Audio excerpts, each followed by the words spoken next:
Bienvenido, bienvenida a este repaso de la lección de la Escuela Sabática con la voz de la esperanza. Estudiamos con ahínco la Biblia, porque Juan 5:39 dice: escudriñad las Escrituras, porque en ellas tenéis la vida eterna. Así es, Nancy. Gracias por unirte por este medio. Te invitamos a compartir este estudio con tu familia, con tus amigos, para que ellos también sean bendecidos. En esta ocasión, deseamos saludar con cariño a todos los que nos acompañan y nos escriben desde el hermoso país de México. Así es. Dios les bendiga abundantemente. Les apreciamos mucho. Bien, esta semana repasaremos la lección número 4 para el 23 de julio de 2022. Se titula Ver el rostro del orfebre. En primer lugar, Nancy, busquemos sabiduría del cielo. Amén. Oremos. Padre que moras en los cielos, esta lección es relevante, importantísimo para todos los que creemos en Cristo Jesús y queremos que su salvación alcance a todo el mundo, que podamos nosotros extraer lecciones impresionantes en esta lección y podamos aplicarlas en nuestras vidas y ayudar a proyectar tu imagen en las vidas de otros. Gracias, Señor, por este alto privilegio, y esto lo pido y lo agradezco en el santo nombre de Cristo Jesús. Amén. Amén. Leamos Segunda de Corintios, capítulo 3, versículo 18. Y dice: por tanto, nosotros todos, mirando a cara descubierta como en un espejo la gloria del Señor, somos transformados de gloria en gloria en la misma imagen, como por el Espíritu del Señor. Dice aquí que somos transformados a la semejanza de Cristo. Así es. ¿Sabes? Esto es el resultado de contemplar a Cristo, porque si no lo contemplamos, no podremos reflejarlo. Claro que no. Nuestras vidas son como espejos que reciben la luz de Cristo y la reflejan a otros. Así como el rostro de Moisés reflejaba la gloria de Dios en el Sinaí, así también nuestras vidas siempre deben reflejar la gloria del Señor a este mundo perdido.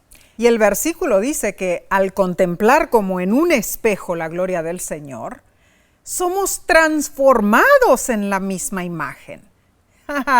El maravilloso plan de la redención tiene el propósito de restaurar la imagen de Dios en nosotros. Una transformación que solo se produce, como ya lo mencionó Omar, contemplando a Cristo. La contemplación de Cristo actúa sobre nuestra naturaleza moral y espiritual. El cristiano más humilde que constantemente contempla a Jesús como su Redentor, refleja en su propia vida la gloria de Cristo. Y si fielmente continúa haciéndolo, irá de gloria en su experiencia cristiana personal. Porque la transformación es progresiva. Va de un estado de gloria a otro. El autor de la lección nos cuenta una anécdota muy interesante. Amy Carmichael llevó a un grupo de niños a visitar a un orfebre de oro en la India.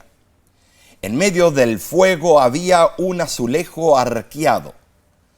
En ese azulejo había una mezcla de sal, fruta de tamarindo y polvo de ladrillo.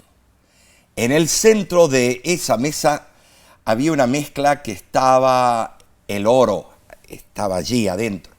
A medida que el fuego devoraba la mezcla, el oro se purificaba. El orfebre sacó el oro momentáneamente y vio que no era lo suficientemente puro, así que lo devolvió al fuego para refundirlo con una nueva mezcla. Pero cada vez que se volvía a purificar el oro, el calor del fuego se incrementaba. Ay. Los niños preguntaron, ¿cómo usted sabe cuando el oro queda perfectamente purificado? El orfebre respondió, cuando puedo ver mi rostro reflejado en él. Wow. Así Dios busca purificarnos y refinarnos como el oro para transformarnos a su imagen, para que reflejemos el rostro de Jesús. Qué Qué tremendo. hermoso. Ese es un objetivo extraordinario. Sí Omar. lo es, Messi. Y aún más sorprendente es el hecho de que nuestro carácter se desarrolla solo a medida que pasemos por los crisoles de la vida.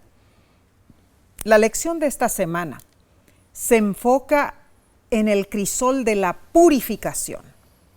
La purificación requiere un estandarte. Así es.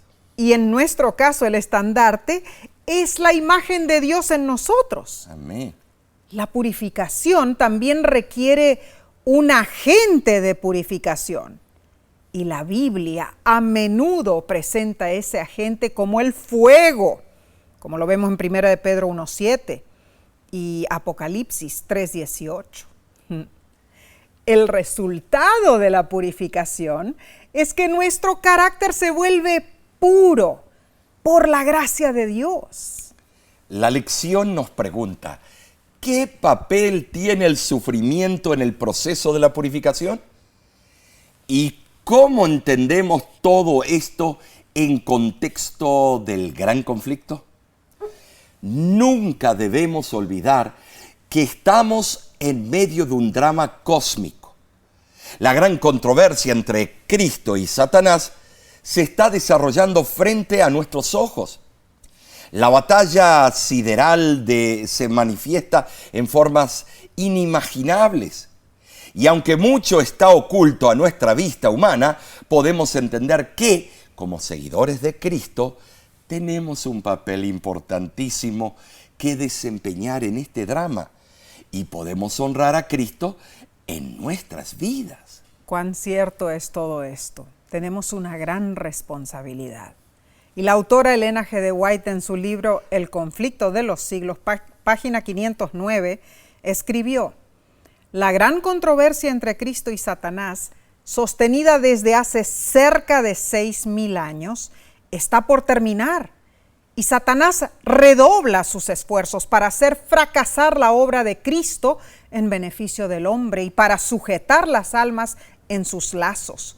Cuando no se hace ningún esfuerzo especial para resistir a su poder, Satanás está a su gusto, pues no corre peligro de perder a los que tiene cautivos.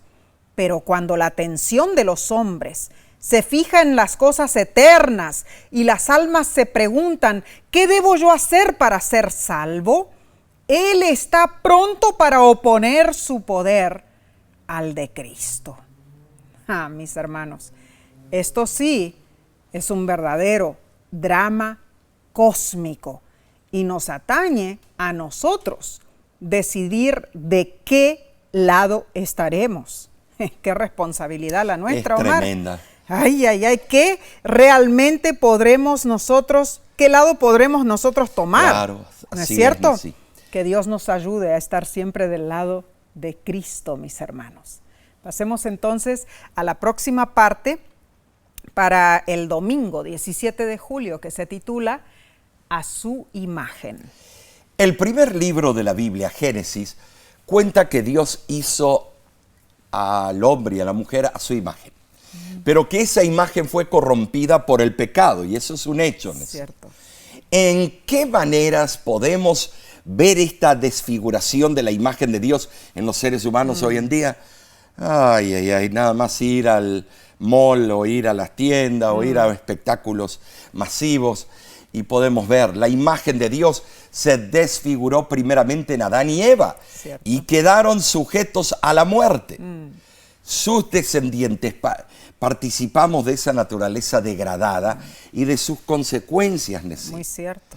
Nacemos con debilidades y tendencias hacia el mal. Así es. Pero Dios en Cristo reconcilió al mundo consigo mismo y por medio de su Espíritu restaura en los mortales penitentes la imagen de su Hacedor.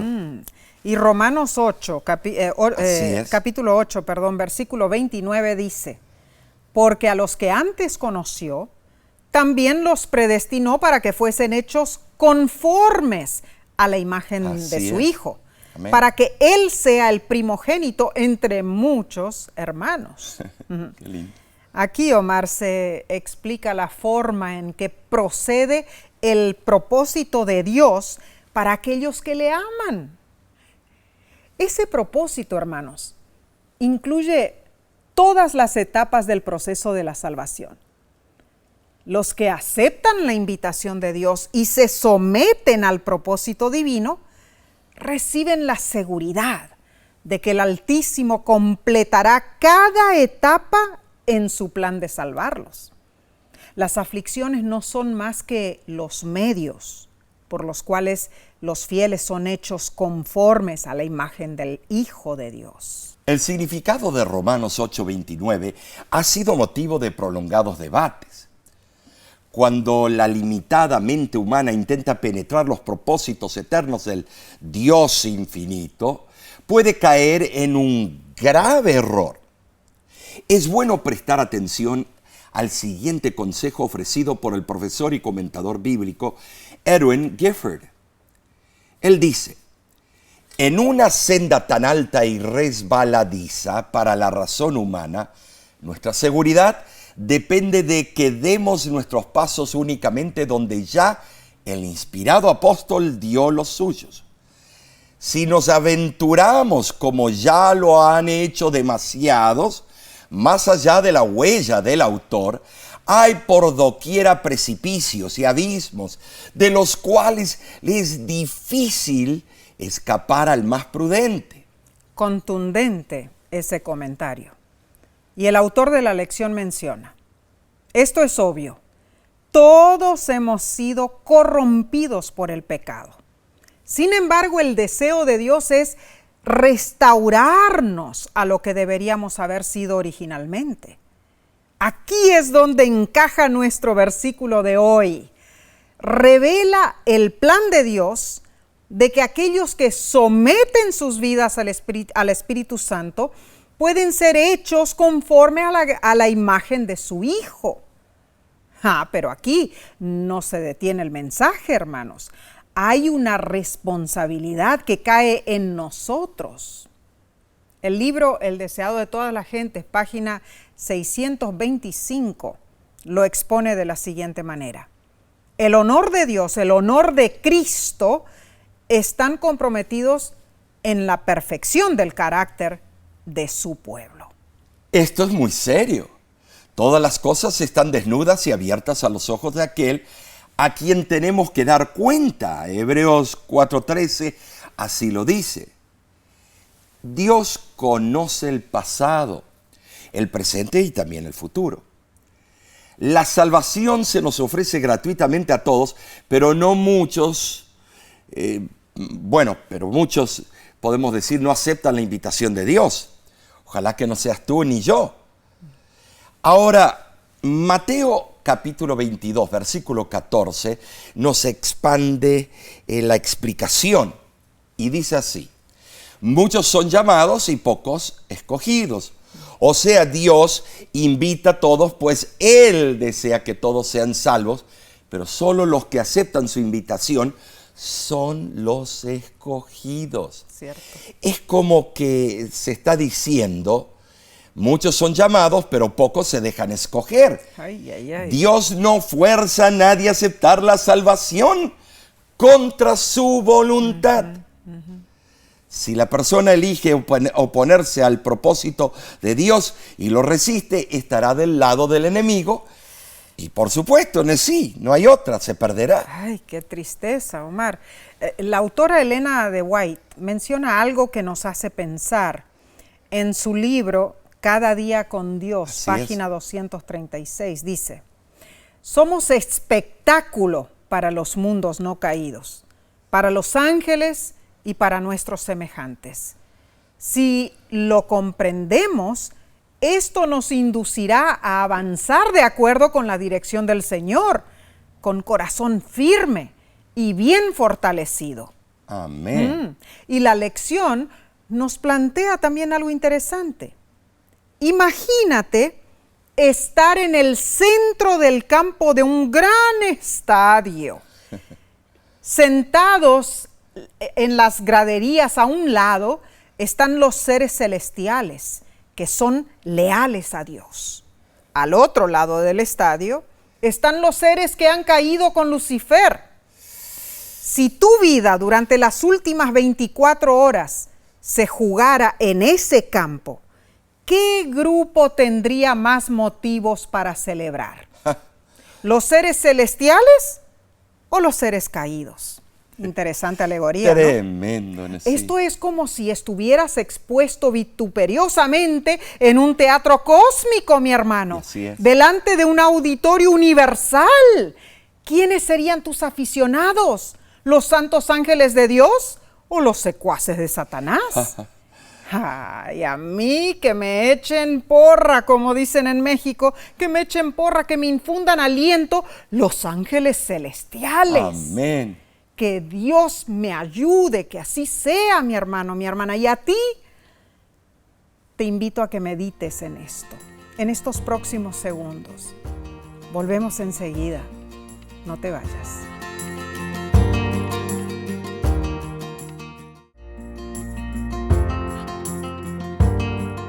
Estamos siendo zarandeados con este estudio de la Biblia. Tremendo. Alabado sea Dios. Vayamos a la lección del lunes 18 de julio, titulada Fe en medio del fuego refinador.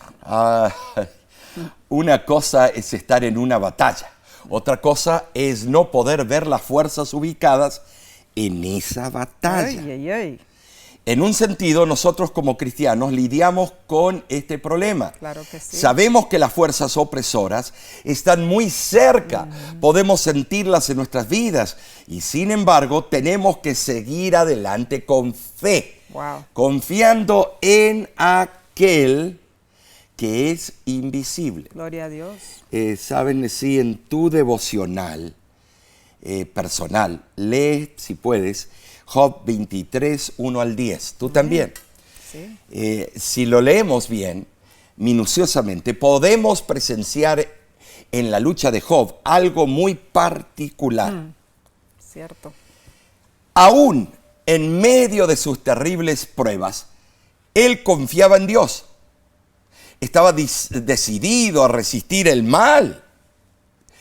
Y una de las cosas que lo mantuvo perseverante fue el oro. No una medalla de oro, más bien Job estaba mirando hacia el futuro y se percató que si se aferraba a Dios, saldría refinado como el oro.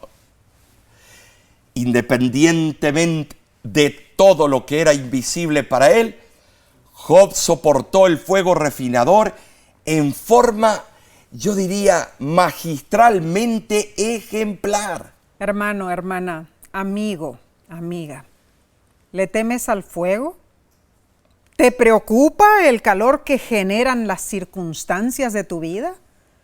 Tal vez, como le sucedió a Job, el calor de Dios parece inexplicable. Las pruebas pueden tomar muchos tintes.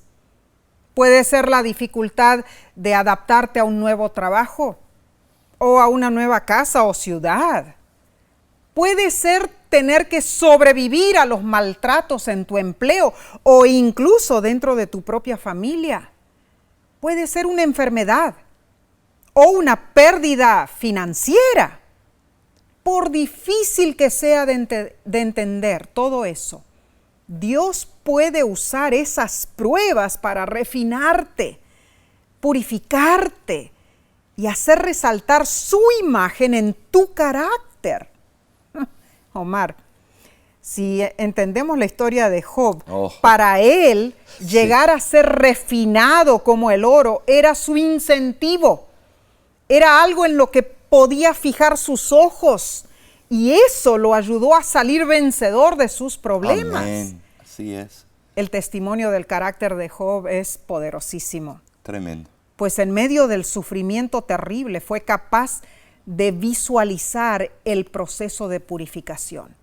Aunque no entendía el porqué del proceso, él sabía que esas pruebas lo refinarían y siguió firme en su fe. Y sí, uno de los peldaños de la escalera por la cual Job ascendió de su desesperación a la fe, fue el reconocimiento de que él no estaba siendo castigado injustamente, sino que se lo estaba probando a fin de que saliera como oro puro del crisol. Muy cierto. Tremendo, esto.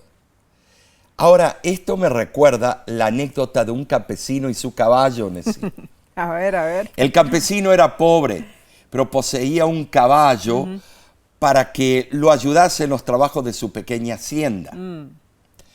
Un día le dieron la noticia de que su caballo había caído en un viejo pozo abandonado, y muy profundo. Ay, pobrecito. Tremendo. El campesino corrió al lugar del accidente, vio al animal, asegurándose que no se había lastimado, pero al ver la situación y averiguar el alto costo para rescatar al caballo del fondo del pozo, tomó la difícil decisión. Tirar tierra en el pozo. Con profunda tristeza tomó una pala y comenzó a lanzar tierra dentro del pozo. Pobrecito el caballo. Pero a medida que la tierra caía sobre el animal, este se sacudía y la tierra se iba acumulando en el fondo, haciendo posible que el caballo fuera subiendo. ¡Wow! Atónito, el campesino se dio cuenta que el caballo no se dejaba enterrar. Tremendo. Con esperanza renovada, siguió tirando tierra hasta que finalmente el animal consiguió salir del pozo. ¡Wow! Esto es tremendo. Ese caballo no se dio por vencido a pesar de las grandes luchas que tuvo que enfrentar. ¡Wow! Y este es un ejemplo patético de lo que nosotros podemos hacer cuando los problemas nos agobian. Digno de ser admirado ese caballo. Así es. Solo con fe, en medio del fuego refinador, podremos salir vencedores, hermanos. Y la lección te pregunta, en tu propia experiencia, ¿cómo te refinan y purifican las pruebas? ¿Será que hay otras maneras que podría ser refinado sin pasar por el sufrimiento? El libro Testimonios para la Iglesia, tomo 4, página 89, dice lo siguiente: Dios acerca a los suyos a sí mismo mediante pruebas difíciles, mostrándoles su propia debilidad e incapacidad y enseñándoles a confiar en Él como su única ayuda y salvaguardia. Dios prueba a los hombres a la derecha y a la izquierda, y así los educa, prepara y disciplina.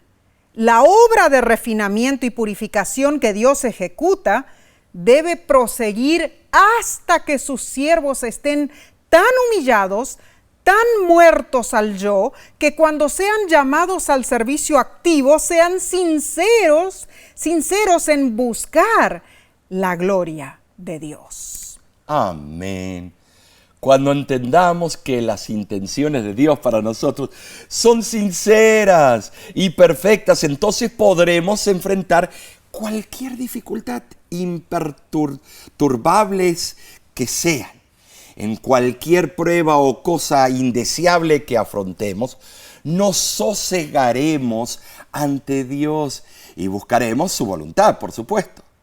Solo así podremos experimentar las bendiciones que Dios nos trae a través de las pruebas y el refinamiento. Dios es sabio. Sus caminos son más altos que nuestros caminos. Así dice Isaías 55:9. Y Él utiliza nuestras pruebas para sus propósitos, los que son visibles y los que no son visibles en nuestras vidas. Tal vez no sepamos lo que Dios está haciendo en una prueba en particular, pero dado lo mucho que Él nos ama, podemos saber que es para nuestro bien. Ay, Omar, esta lección en realidad trae extraordinaria, puntos, fascinante. sí, la verdad que nos hace despertar, ¿no es cierto? Claro. En varios detalles. Entonces, no nos detengamos aquí, vamos a la lección del martes 19 de julio, titulada Las últimas palabras de Jesús. Bueno, esta sección del estudio nos transporta al tiempo de Jesús en Jerusalén en sus días antes de morir. De acuerdo al Evangelio de Mateo, la última hora de enseñanza de Jesús antes de la Pascua se concentra en contar parábolas a sus discípulos. Así fue. Habló de las 10 vírgenes y de las ovejas y las cabras. Estas dos historias ejemplifican lo que debemos vivir mientras esperamos el regreso de Jesús. Muy cierto. En la parábola de las 10 vírgenes, Mateo, capítulo 25 del 1 al 12, muchos comentaristas señalan que el aceite es un símbolo del Espíritu Santo. Ahora, la autora Elena de White consiente, pero también explica en el libro A fin de conocerle, en la página 217, otra cara de la moneda. Y dice que ese aceite es un símbolo de carácter, que es algo personal, que nadie puede adquirir por nosotros. Wow. Esto es impresionante, precioso. La verdad que sí, Omar. Y en la segunda parábola de Mateo 25 del 31 al 46, vemos patéticamente el criterio usado para separar las ovejas de los cabritos. Jesús se comparó repetidas veces con un pastor y asemejó a su pueblo a las ovejas. Por lo general, las ovejas en Palestina eran blancas, mientras que las cabras eran negras. Salmo 147, 16. Y se acostumbraba que un mismo pastor cuidara de las ovejas y de las cabras. Pero la parábola relata una separación entre las ovejas y las cabras, basada en las obras, en el carácter, en su carácter. Ahora, el autor de la lección explica claramente, aunque Jesús no está enseñando aquí la salvación por obras, podemos ver cuán importante es el desarrollo del carácter en el plan de salvación. Y cómo aquellos que son verdaderamente salvos por Cristo reflejarán esa salvación a través de sus vidas y caracteres. Ay, Omar, entonces el carácter es nuestro pasaporte al cielo. Fíjate que las cabras o cabritos son pícaros, audaces y claro traviesos. Que sí, ¿cierto? Las ovejas inocentonas, tranquilas. Bueno, qué diferencia, tremendo. Ambas fueron creadas por Dios, pero estoy hablando el aspecto distintivo. Interesante. También fíjate que el máximo título que Cristo adoptó, fíjate, Él no se dice a sí mismo, yo soy el rey, yo soy esto, yo soy el buen pastor. Ese es el título, no el buen doctorazo. No el buen profesorazo, aunque son importantes esas ramas, sino yo simplemente soy el buen pastor. De la revista Review and Herald de agosto de 1890, leo lo siguiente en sí. La imagen de Cristo debe ser estampada en la mente misma, en el corazón y en el alma.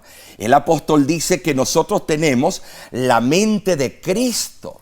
1 Corintios 2:16. Sin el proceso transformador que puede venir solo por medio del poder divino, las tendencias originales a pecar permanecen en el corazón con toda su fuerza para forjar nuevas cadenas, para imponer una esclavitud que nunca podrá ser quebrantada por el poder humano. Pero los hombres nunca podrán entrar en el cielo con sus viejos gustos, inclinaciones, ídolos, ideas y teorías. Los que desean ser santos en el cielo deberán primero ser santos en la tierra, porque cuando dejemos esta tierra llevaremos nuestro carácter con nosotros, y esto significa sencillamente que llevaremos algunas de las características celestiales que nos fueron impartidas en la tierra por la justicia de Cristo. Bueno, el plan original de Dios para nosotros, transitoriamente interrumpido por la entrada del pecado, finalmente culminará con éxito. Y la voluntad divina será suprema en todo el universo. Gloria a Dios por eso. La separación de los buenos y los malos será justa, mis hermanos, y demostrará el amor del pastor. Cuando reflejemos perfectamente el carácter de Jesús, esa será la mejor evidencia de que hemos llegado a ser verdaderos hijos de Dios y que hacemos las obras de Dios. Causa y efecto. Claro. Y la lección nos plantea algo muy importante. Dice así: se ha dicho que el carácter es lo que una persona es en la oscuridad. ¿Qué tipo de persona eres cuando nadie está mirando? ¿Y qué cambios necesitas hacer para tener el carácter de Cristo? Bueno, Omar, en realidad esto a mí me causó muchísima curiosidad. Así es. Así que utilizamos el análisis de Google para ver lo que diferentes personas creen ser o hacer. Esto es tremendo. Cuando nadie los está mirando. Y esto es lo que algunos dijeron. Yo soy personaje épico de mi telenovela, dijo uno. Yo soy un superhéroe, dijo el otro. Yo soy un supervillano. Yo soy un guerrero medieval. Yo soy un famoso empresario. Yo soy un soldado deteniendo una guerra milenaria. Yo soy un príncipe que rescata a su princesa de un dragón y tantas otras fantasías, en verdad. Tremendo, sí, esas estadísticas que se hicieron. Sí, cierto. Y de verdad todos tenemos nuestras fantasías en secreto. Pero nos llamó la atención la respuesta de Álvaro G., un ingeniero que sirvió en el ejército en Estados Unidos. Y mira lo que él dijo.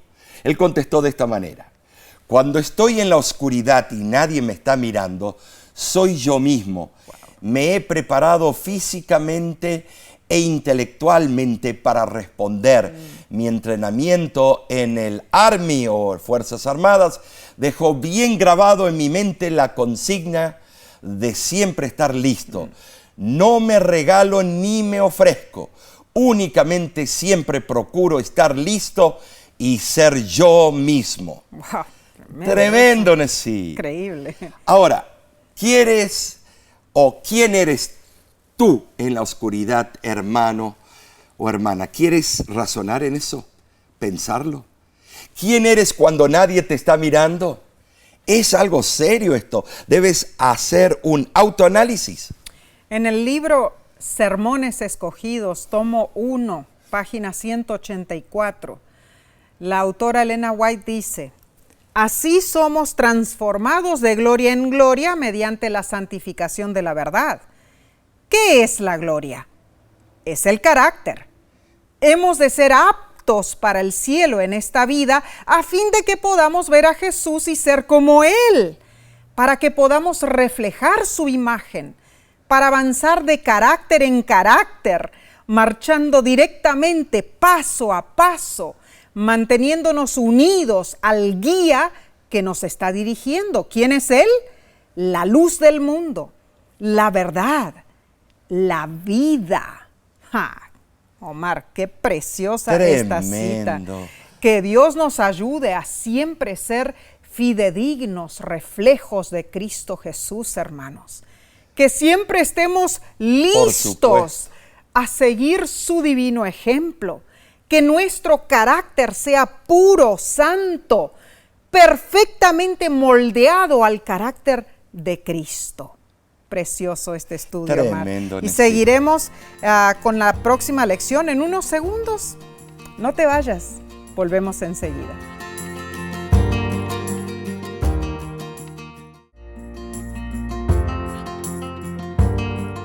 Esta lección toca las fibras más íntimas de nuestro ser. Gracias por acompañarnos. Vayamos a la sección titulada Los Entendidos. Este estudio es para el miércoles 20 de julio. Bueno, Nesí, este estudio comienza con Daniel 12, 1 al 10, y es muy controversial. Antes de proseguir, quiero explicar de que yo veo dos extremos tratando de explicar este capítulo.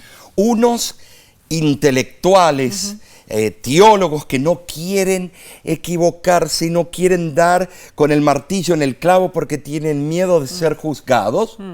Entonces siempre quedan por encimita y tratan de escabullirse, de dar su opinión sobre este capítulo. Y otros disidentes, extremistas, que apuntan todo y ponen fechas y dicen esto y dicen lo otro. Estimados, me sorprende que este autor haya usado este capítulo y me da gusto. Porque la Señora del Señor nos dice claramente que antes que Cristo venga debemos comprender Daniel capítulo 12 y poder explicarlo y estar unidos en el conocimiento. Muy cierto. Ahora, Daniel 12 del 1 al 10 dice y puntualiza el carácter de los santos del Altísimo antes de su venida triunfal a la tierra. ¿Cuál es el contexto? ¿A qué tiempo específico se refiere? ¿Qué podemos aprender acerca del carácter de Dios? ¿Qué características tendrán los santos? Nesí, yo te voy a decir.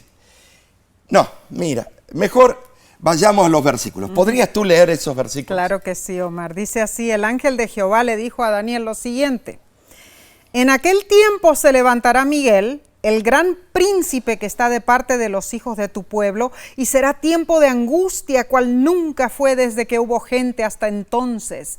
Pero en aquel tiempo será libertado tu pueblo, todos los que se hallen escritos en el libro.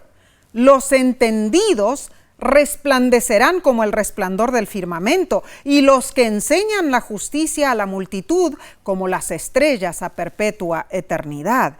Pero tú, Daniel, cierra las palabras y sella el libro hasta el tiempo del fin. Muchos correrán de aquí para allá y la ciencia se aumentará.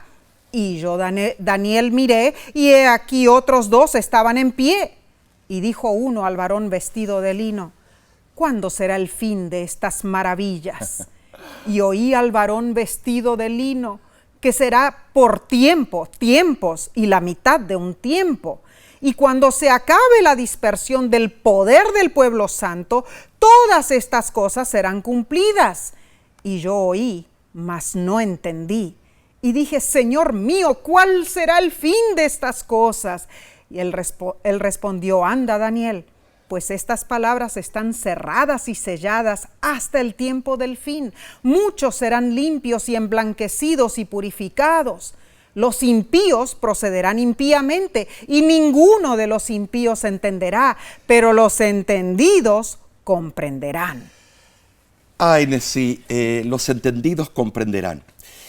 Yo he sido atacado tantas veces cuando he tratado de entender este capítulo, que he decidido ya que cada uno lo estudie y a la luz de la Biblia, el Espíritu Santo y el Espíritu de profecía. Pero hay que estudiarlo. Pero hay que estudiarlo. Amén. Porque cada uno quiere ser dogmático y decirnos que él nada más tiene solamente la razón. Pero estimados, cuidado, este capítulo es importantísimo. Ahora, los entendidos comprenderán. Hoy no tenemos el tiempo para entenderlo todo el capítulo, pero ojalá que en un tiempo futuro, tal vez, no sé, algún trimestre se dedique a esa parte nada más. Completamente, wow. Dice que comprenderán. ¿Qué comprenderán? El cálculo, el cálculo, la ciencia. Proverbios 1:17 dice así: el principio de la sabiduría es el temor de Jehová. Dice, hasta el tiempo del fin. Algunos sostienen que estas palabras aluden a la frase Be'et Ketz, que literalmente se traduce al tiempo del fin, en el tiempo del fin. Los acontecimientos narrados aquí ocurren en ese tiempo. Y para mí, Nesí, Dios le dice, tú Daniel descansas y al fin de los tiempos te levantarás. Pero yo no sé por qué, al leer el contexto, yo lo entiendo de esta manera. Tú, Daniel, irás a descansar y al fin de estos tiempos te levantarás. O sea, al fin de esos periodos de tiempo que está dando Daniel 12. Tremendo. Pero eso es opinión propia, no podemos tomarlo, hay que tomarlo con pinzas. Pero el contexto justifica la conclusión de que ese tiempo se refiere al tiempo de la desaparición del poder descrito en Daniel 11.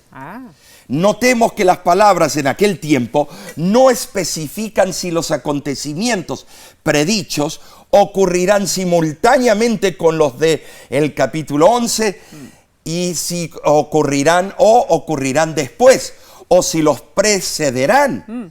Lo importante es que los acontecimientos del último versículo del capítulo 11 y los del primero del capítulo 12 están estrechamente relacionados. Tremendo Cristo eso. se levantará para librar a su pueblo. Amén. Gloria a Dios. Amén. Cuando cese la mediación de Cristo y el Espíritu de Dios se retire, los poderes maléficos que han sido retenidos descenderán sobre el mundo con furia indescriptible.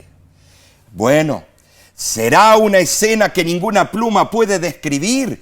Y esto a mí me emociona, por eso me pongo tan hiperactivo cuando hablo de este tópico, porque sé, la Señora del Señor lo dijo en Manuscripts Release, que el pueblo de Dios tendrá que entender el mensaje de Daniel 12 antes de su venida. Bueno, que habrá una escena indescriptible.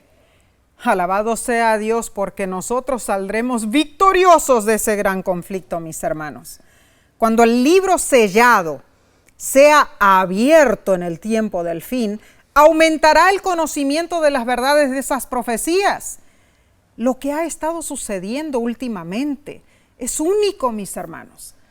Al final del siglo XVIII y comienzos del siglo XIX se despertó un nuevo interés en las profecías de Daniel y Apocalipsis en diferentes lugares del mundo. El estudio de estas profecías difundió la creencia de la inminente segunda venida de Cristo. Numerosos expositores en Inglaterra, José Wolf en el Medio Oriente, Manuel Lacunza en América del Sur, Guillermo Miller en los Estados Unidos, junto con una hueste de otros estudiosos de las profecías, estudiaron las profecías de Daniel y declararon que la segunda venida estaba próxima. Y hoy esta convicción se ha convertido en una fuerza que impulsa un movimiento mundial. El libro Eventos de los Últimos Días, página 16, aconseja: leamos y estudiemos el capítulo 12 de Daniel. Es una advertencia que todos necesitaremos comprender antes del tiempo del fin. Pero yo me pregunto, Nesí, antes de proseguir, si todas las profecías, como enseñan muchas personas, terminaron con el sultán turco en 1843 y termina todo en ese momento, entonces ¿para qué está hablando así la sierva del Señor? Y diciendo que justo antes que venga Cristo debemos comprenderlo, si ya todo, bueno, terminó con los turcos. Por eso indaga, estudia, amén, pero amén. no para darse uno al otro por la torre, porque no es un punto de salvación la manera que tú lo ves. La salvación es el autor de esos libros, que es Cristo Jesús, amén. El gran revelador. Amén, gloria a Dios. No estemos peleando, estemos de acuerdo o no estar de acuerdo, y no echarnos en la red social y difamar a uno y al otro porque piensan en una forma diferente. No hay tiempo para abarcar todo este tema en sí. En estos minutos. ¿no? Lee Daniel 12. Amén. Yo te invito y hazte la pregunta. ¿Cuál es la espera de Daniel 12:12? Bienaventurado el que espera y llega a los 1335 días. Bueno, hay 3 puntos que se deberán contestar. Número 1, conocer cuándo comienza ese periodo. Número 2, saber lo que el bienaventurado está esperando. Y número 3, saber cuándo es el fin de la espera. Bueno, mira, nosotros no vamos a contestarte esas preguntas. No. Porque si lo haremos vamos a demorar semanas explicando, y también habría tanta controversia que habría más desunión que unión. Unámonos en la venida de Cristo. Amén, amén. Notemos las expresiones en Daniel 12:5. ¿Cuándo será el fin de estas maravillas? ¿Cuándo o cuánto tiempo? En el original, admatai, palabras relevantes, es ¿cuándo será el fin? En el original, etketz, admatai etketz, de estas maravillas. ¿Cuándo será? Este es un tema polémico que muchos teólogos eluden y prefieren no dar su opinión para no caer en el campo del amarillismo.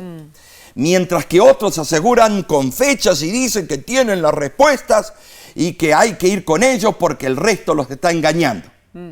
Algo que es muy peligroso. Muy peligroso. Hermano, hermana, no te dejes llevar por las corrientes de un lado o del otro. Mensajes Selectos, tomo 2, página 40 dice: no estamos ahora en condiciones de describir con exactitud las escenas que ocurrirán en nuestro mundo en el futuro.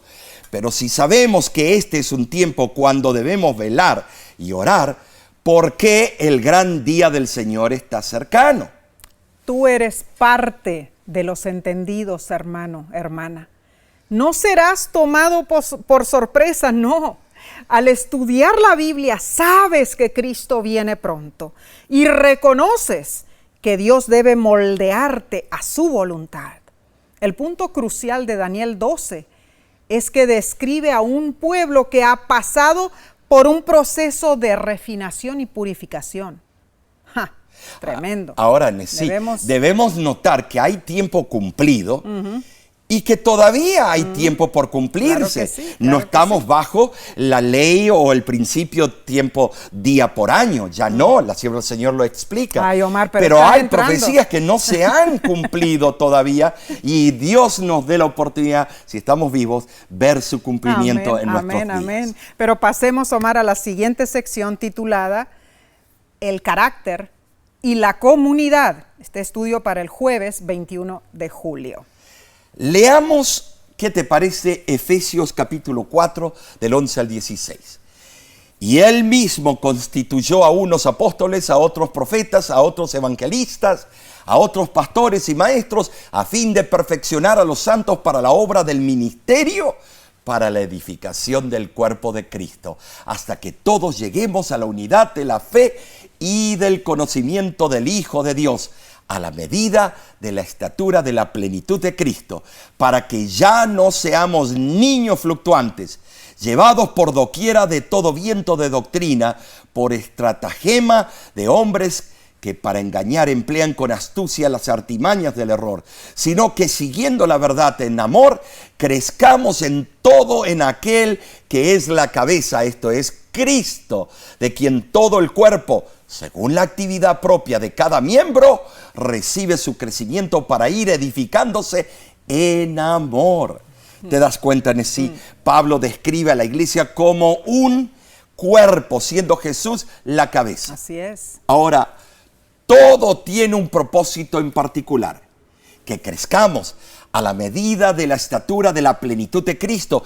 Y para eso, estimados, necesitamos los unos de los otros. Los dones tienen el propósito de remendar a los santos, o sea, unirlos entre sí como a un cuerpo.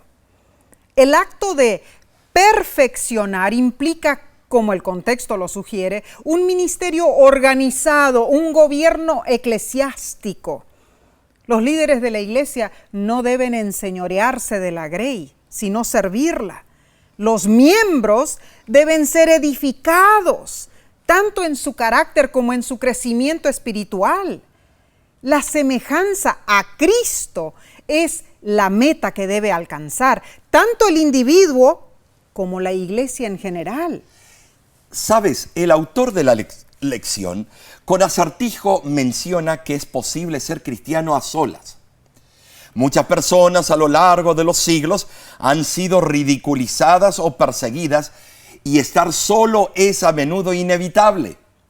Es un poderoso testimonio del poder de Dios que los hombres y las mujeres no cedan ante las presiones que los rodean. Sin embargo, aunque esto es cierto, Pablo desea enfatizar una verdad crítica, que en última instancia experimentamos y revelamos la plenitud de Cristo cuando estamos trabajando juntos, en comunión unos con otros. El apóstol Pablo también afirma que la importancia de estar unidos es para que no seamos niños fluctuantes, llevados por doquiera de todo viento de doctrina. Los vientos de doctrina están diseñados para engañar. En su exhortación final a los ancianos de Éfeso en Mileto, Pablo advirtió que entrarían en medio de ellos lobos rapaces, Hechos 20:29. Cuando estamos unidos los unos con los otros, buscamos diariamente a Cristo y su fortaleza y sustento resultan en nuestro crecimiento espiritual. Esto es hermoso, Omar, porque así lo es. Cristo es la cabeza de cada individuo y también Cristo es la cabeza de su iglesia. ¿Sabes, Nesí? Esta semana hemos sido edificados espiritualmente. Amén. Hemos aprendido que somos purificados por el sacrificio sustitutivo de Jesús. Amén.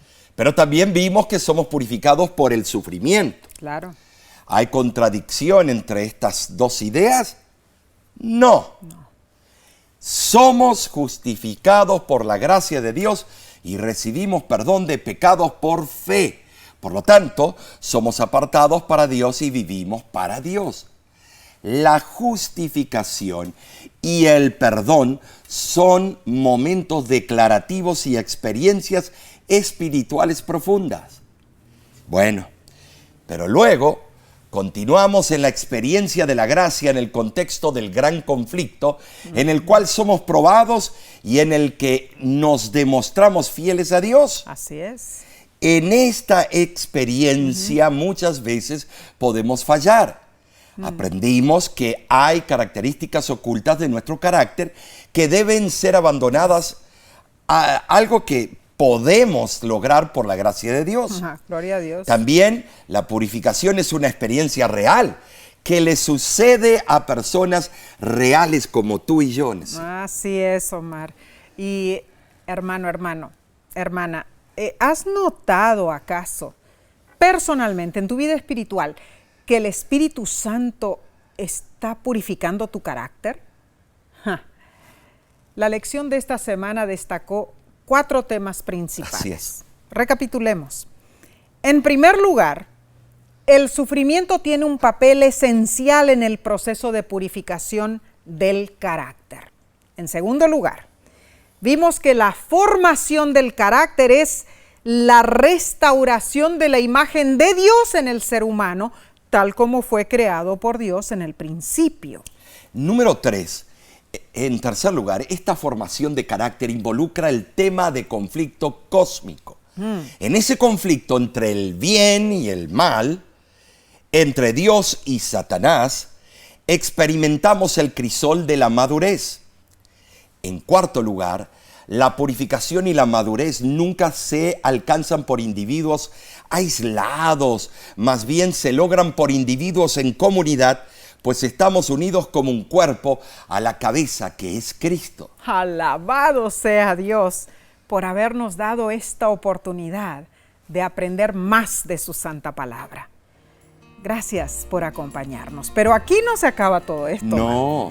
Te invitamos a acompañarnos nuevamente en el próximo estudio. La siguiente lección se titula Calor Extremo. ¡Wow! Esto se pondrá bien caliente. Así es. No te pierdas la bendición y comparte con tus seres queridos. Si no lo has hecho, suscríbete al canal de YouTube de La Voz de la Esperanza. Amén. Busca más información sobre La Voz de la Esperanza en nuestra página www.lavoz.org. Y baja la aplicación también. Claro, de La Voz de la Esperanza, Claro. en tu dispositivo celular. Claro. Y de nuestra parte, Nesí, te decimos Que Dios te bendiga y te guarde.